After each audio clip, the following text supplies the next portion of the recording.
Hello, my amazing people, and welcome back to my channel. If you're back, if you are new, welcome to my channel. I'm Shayna, and this is part 2 of the disappearance of Akia Eggleston. Part 1 went live on my channel yesterday evening, so please make sure you go watch part 1 before starting part 2. I will be sure to have a link to that in the description box for you.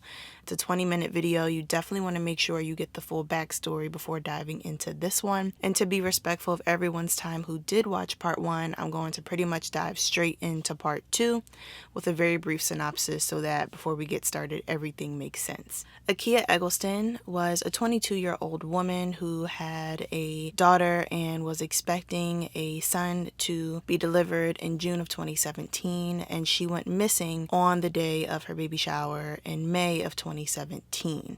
There were a series of events that took place before her family realized that she was missing, and that's what we're going to go through today. There also has been an arrest made in her case after almost 5 years of no action, so that is a very big relief to the family. If you want to know more about Akia and kind of get an overview of the days when her family first realized that she was missing, please go watch part 1 now, and I will go ahead and get started with part 2.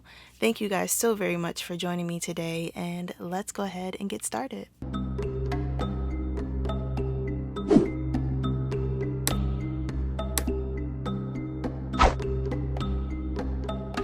So I finished part 1 by telling you that Akia was planning to move in with her unborn child's father the same week of her baby shower back in May of 2017. The father, Michael Robertson, was suspicious to both police and Akia's loved ones after she went missing, and the police pretty much began forming a case against him from the beginning, all the way back at that time. Law enforcement used telephone records, interviews, financial records, and social media history to construct a very detailed timeline of the day of and before Akia's disappearance. And this timeline painted a very crystal clear picture of what happened to this beautiful young woman who had so much potential in her life. Last month, this detailed timeline was released, fully detailing the investigation since 2017, and there is quite a bit of information to go over here. The details focus on May 2nd and May 3rd, which are 4 and 5 days before Akia's family realized that she was missing, but May 3rd was the very last day that she communicated with any of her loved ones.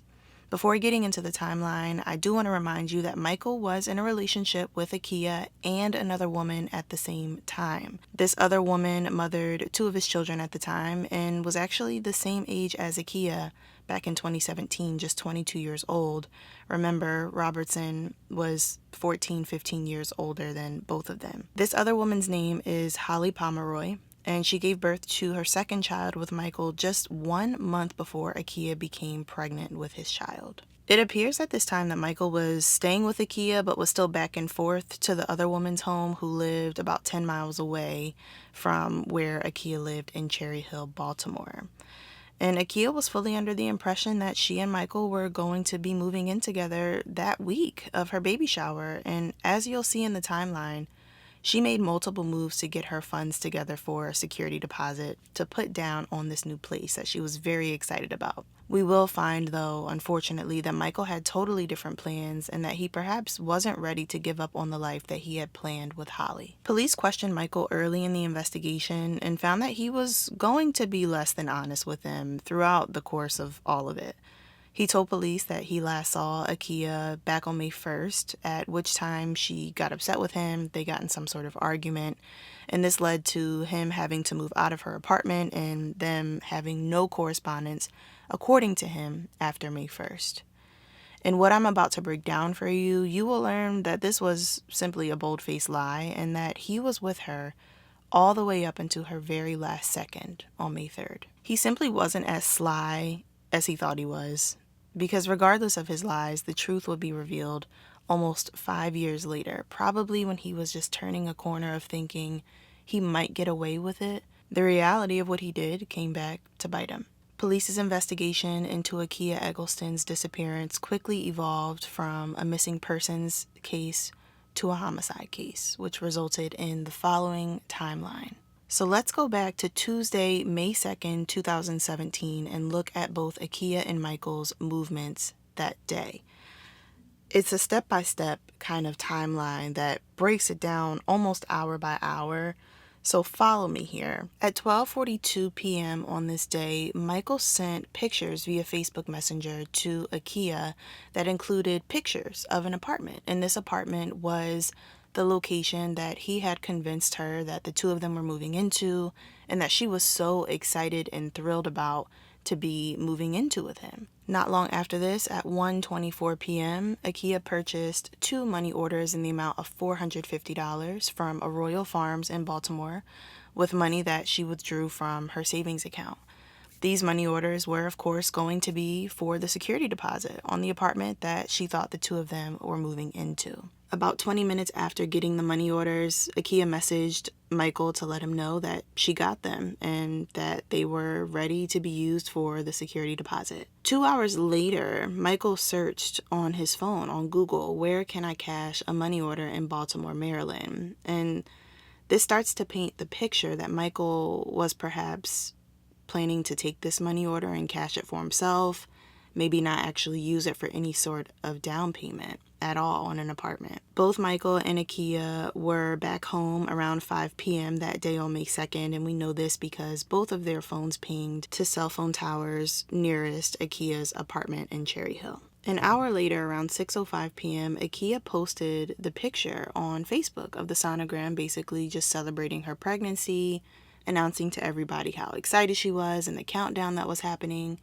And if you remember, I told you that Holly saw this post and this caused an issue between her and Akia. 1 minute after this post went live on Facebook, Holly and Michael began texting back and forth rapidly. And they were texting, they were also Facebook messaging back and forth in rapid succession, arguing about Akia's pregnancy. He was trying to calm her down over text and over Messenger, and it got to the point where he told her that he was just going to get up and come to where she was, where Holly was living in Baltimore at the time. Remember, I told you it's about 10 miles away from Akia's residence. And he even went as far as sending a follow-up text message close to midnight, so about 6 hours later, telling Holly that he was still on his way and he was making his way over to her. But we know that he was lying this entire time.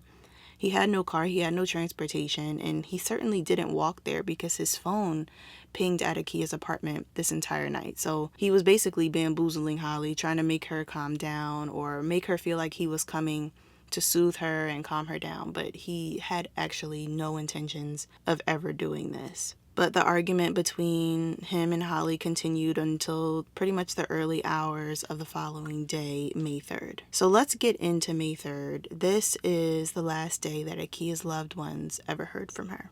At 6:30 a.m. on this day, Michael's phone location placed him at his place of work. His phone was registering to the cell towers in the area, and around this time, he started texting back and forth with Akia. In early afternoon this day, remember I showed you the picture of Akia at the bank where she was caught on CCTV doing a transaction, and this is where she was actually depositing a paycheck. So we have a little bit of clarification there. She was depositing a paycheck. Police did go back and talk to this teller, like I told you, and the teller let police know that she seemed totally fine, that Akia didn't seem stressed or pressured. She was fine. She seemed to be in good spirits, and they actually had a conversation that we have more details about now. The teller hadn't purposely remembered anything, but when asked about recounting her conversation with Akia, she did kind of have this light bulb go off where she was like, yeah, I actually do remember our conversation because something stuck out as a little out of the ordinary to me. She said that Akia asked her about the process of cashing a money order. Basically, she had the money orders that she had gotten from Royal Farms, and she wanted to know if she could just hand it over to the teller and get cash in exchange, or what the process was for that. The teller basically was just inquiring about, kind of why she wanted to make this transaction. And Akia let her know that she was moving soon, and that while she thought the landlord wanted a money order for the security deposit, they actually wanted cash instead. They didn't want money orders. They wanted the payment to be in cash. And the teller remembered this because most reputable landlords or leasing offices will prefer a more traceable form of payment, right? Most places don't want cash, won't even accept cash depending on where you're moving. Most places want a money order or something that is more traceable with a receipt.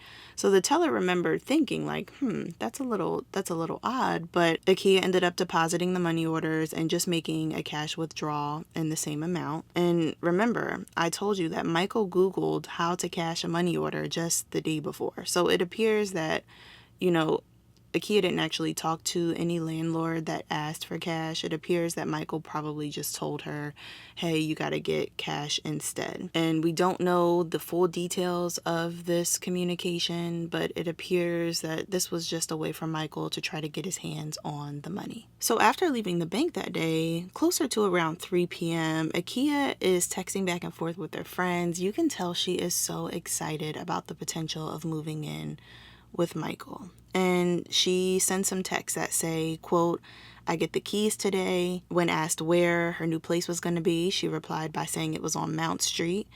And she also told a different friend that she was moving in with, quote, my baby father, and, quote, we've been living together for a while. It's just on the hush. Don't need nobody in my business, end quote. And remember, I told you, Akia's family kind of didn't really know about her plans to move in with him. And this puts it in perspective for us that she was kind of keeping her business to herself.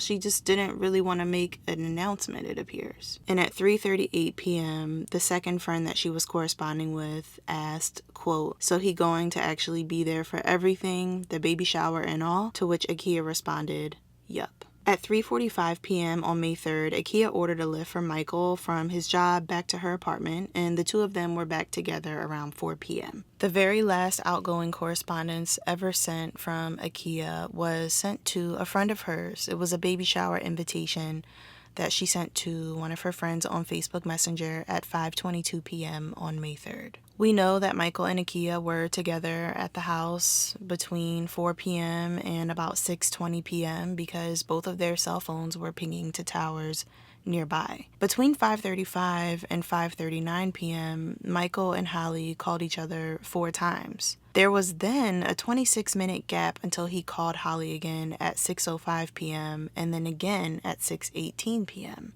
This 26-minute gap, is when I believe that he took Akia's life. At 6:22, his phone appeared to be moving via interaction with cell phone towers farther away from Akia's apartment, and no data was picked up on Akia's phone at this time because no messages were coming and going. For those that may be unfamiliar, a large part of pinging and cell phone towers and all of that is when you are receiving or sending correspondence, whether that be text or phone call, your phone registers as it's getting service. So if you're not receiving any incoming or outgoing calls, it becomes harder to trace where phones are located. But based on the messages coming and going to his phone, Michael was moving towards downtown Baltimore around 6:22. It finally pinged in downtown Baltimore about a half hour later at 6:54 p.m., and Akia's phone pinged as well at this time at 6:54. But it didn't ping because she sent any messages. It pinged because she had an incoming call that was basically a bill collector or one of those robocalls. And it was quickly declined by whoever had the phone. And it was seen to be in the same exact vicinity as Michael's phone. This entire time that Michael was traveling from Akia's apartment to downtown Baltimore, he was on the phone with Holly, literally, the entire time corresponding back and forth with her, which leads me to really be sure that Akia was not with him at this time. I think Michael had her phone, but whatever he did between 5:22 and 6:22 led to her passing away, and she was no longer with him at this time. After this phone call was rejected, Akia's phone was turned off. At 7 p.m., Michael showed up at his brother's house, and this was proven by location records, but also by Michael's brother himself. Police actually decided to question this man, who confirmed that Michael did in fact come over that day around 7 p.m. and he said that his brother was acting out of the ordinary. He said, number one, Michael showed up with a beer and he never showed up with any alcohol because Michael's money was really tight. He normally couldn't even afford a beer. He also didn't ask his brother for food, for a meal or dinner or anything, and this stuck out as unordinary to him because Michael usually only came over to get food. And when asked if Akia was with Michael at 7 p.m. on May 3rd, the brother told police that she was not. So a lot of what's included in this timeline are Facebook messages and back and forth correspondence in different ways. Police actually had to get a warrant to get the Facebook Messenger messages that were sent between Akia and Michael, and that's how they found the pictures of the apartment that Michael was sending to her. In these pictures, even though they were pretty blurry, police were actually able to reverse image search the photos. And when they did this reverse image search, they found that the photos were a real apartment. They were linked to an actual address that was on the other side of Baltimore. And this address was available for rent, so nothing seemed out of the ordinary at first when looking into this location that the two of them were supposedly going to move into. In doing their full due diligence, they did actually reach out to the owners of this property that was photographed, and when they spoke to the owners, they learned that no one named Akia or Michael had ever contacted them about the unit that they had available for rent. And the deposit for this place was over $2,000 as well. And this is obviously higher than the $900 that Akia was prepared for and that she was planning for. So the strange kind of behavior on Michael's phone of searching how to cash a money order and then sending Akia back to the bank to get cash instead of the money order, that obviously made everyone's antennas go up. But once the police pretty much got confirmation that Michael was lying to Akia, it became even more evident that he was kind of just leading her on. Akia told her friends multiple times that the apartment that they were moving into was on Mount Street, and the apartment in the photographs was nowhere near Mount Street. So yeah, if that doesn't solidify the theory that Michael was lying to Akia all along, I'm not sure what will, but it appears that he really just had no intentions of ever moving with her. Something that Michael did throughout the course of the investigation was tell police silly lies. They questioned him a total of 3 times, and one of the things that they questioned him about was the move-in plans. Obviously, police could see the discrepancies in what was happening versus what Michael had Akia actually believing, and when they asked if Michael and Akia had planned to move in together or talked about it, Michael said no, they never discussed anything about moving in at all. But of course, police had the evidence that they did. They had the Facebook messages with the pictures of the apartment that Michael sent to her. They had the back and forth about the money orders, and they confronted Michael with this. And when they did, he completely changed his story. He was like, oh yeah, we actually did talk about it, but she was just too pregnant to go anywhere, so we didn't actually get to the process of moving in. So he was caught in that first lie, and it was evident that he was not going to be of much help from the very beginning. But to test his credibility further, police decided to question him about his phone number. So remember, I told you, he changed his phone around the time that Akia went missing, and police knew this. They had the records of what phone Akia had been texting back and forth with, and they knew that that number was different than what his number was currently. But of course, when asked about it, he lied. He told police that the new number that he had was actually the number that he had had all along. When confronted about the lie, he continued to lie even more. He was just digging a hole for himself because police pretty much had everything that they already needed against him. So we have to talk about the possible way that Michael planned to dispose of Akia's remains. A search warrant review of Michael's Google search history data was done in October of 2017, and it actually came back with some very interesting information. It showed 18 different links that were clicked on or searches that were done about trash pickup in Baltimore, landfills in the area, and dumpster pickup as well. 2 of the searches, for example, word for word, included, quote, "Where does Baltimore City trash go when picked up?" He searched that 2 times.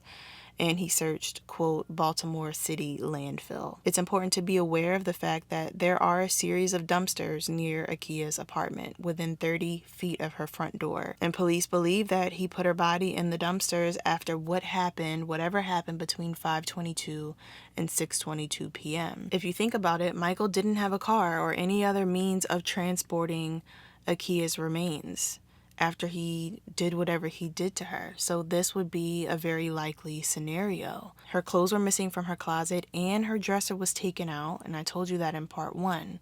So what I wonder is, maybe that's where her clothes and dresser went. Like maybe he attempted to conceal her body in the dumpsters by using her clothing and using her dresser to kind of hide where he had placed her. All of her clothes and her dresser couldn't just up and leave on their own. Michael obviously had to have something to do with it, and given, again, that he had no form of transportation of his own, the most likely scenario that I think of in my mind is that the dresser and the clothing went in the dumpster with her. Police decided to trace the trash route for where the dumpsters that are at Akia's apartment complex ultimately end up traveling to, where all of that waste ends up traveling to. And it led them to a landfill in Northern Virginia, where they were made aware that the volume of waste that they get at this landfill fills up very quickly. And basically, they were told if Akia was in this landfill,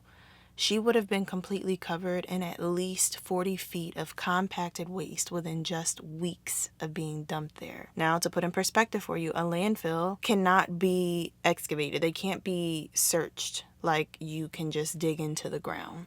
For safety reasons, it's only legal to dig up to 4 feet in these landfills, and the technology to dig deeper exists, but it really only goes up to 20 feet deep. You have all of this trash that is obviously heavy in and of itself, but it's also compacted. So when you think about that, you think about the sheer volume of it, but also consider the gases that exist in this environment.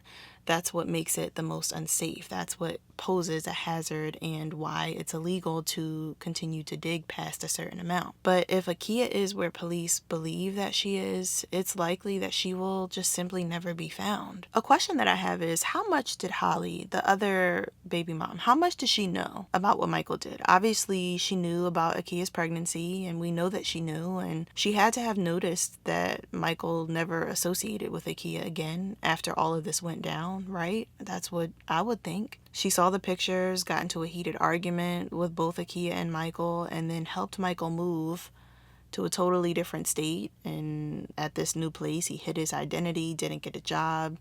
There were just some things that as a woman, I would imagine she would have noticed, but we just simply don't know for sure. Police wouldn't comment on her involvement, but they said that their investigation is still very much open, so I'm interested to see what happens there. Even though Akia and baby Eggleston have never been found, Michael is facing 2 first-degree murder charges and up to 2 life sentences for the murder of Akia Eggleston and their unborn child, who was just 4 weeks shy of being delivered. Michael was apprehended out in Michigan, where he was living with 4 of his own children and his, quote, wife, who I believe is Holly. Not 1000% sure that he ended up marrying Holly, but that's what I would imagine. What makes me scratch my head is that I'm just really not sure if he ever planned to move in with Akia at all, or if he really did but realized at the last moment that he just didn't want to lose his other girlfriend. And tell me what you guys think about this, but I wonder, was all of this premeditated to set Akia up for her murder and to come up on